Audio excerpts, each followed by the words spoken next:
Recently, the City of Las Cruces has been holding meetings asking for the public's input on American Rescue Plan funding regarding affordable housing and homelessness in Las Cruces.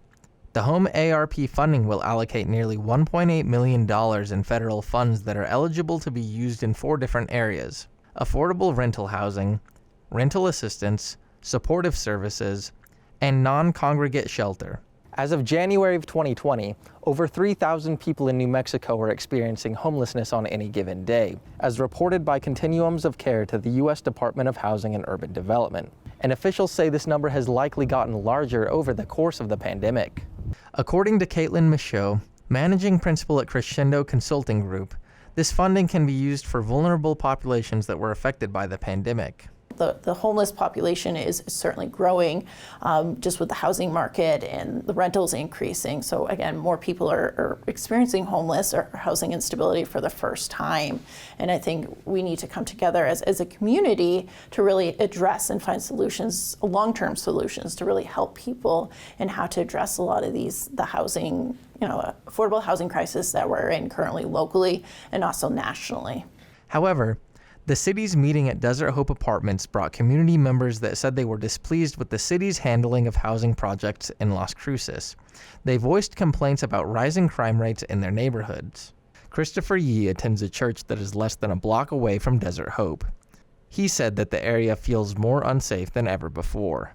I do think that if they do happen to want to build more buildings, that it would need to be in a different location, not in a place where there is residential.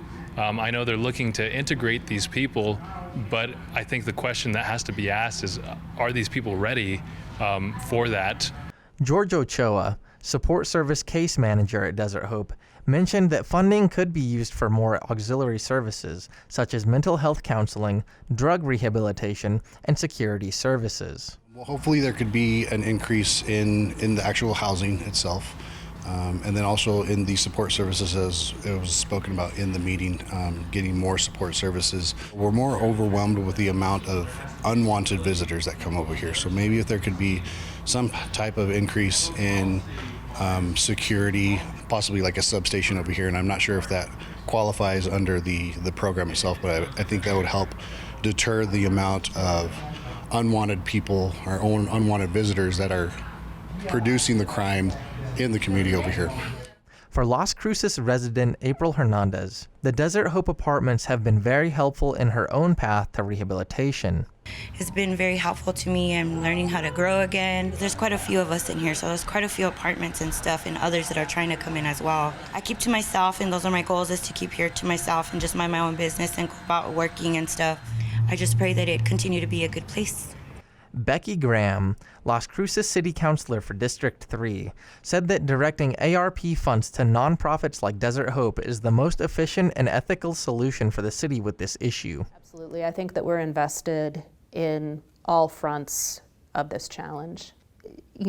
Despite having conversations with a lot of people who are opposing these strategies that the city is implementing, counter solutions seem to be in short supply, at least solutions that are legal or feasible. According to city officials, the incoming ARP funding will go to those with the highest risk of struggling with housing costs. The funding is for the period of July 1st, 2023 through June 30th of 2024. For KRWG Public Media, I'm Johnny Coker.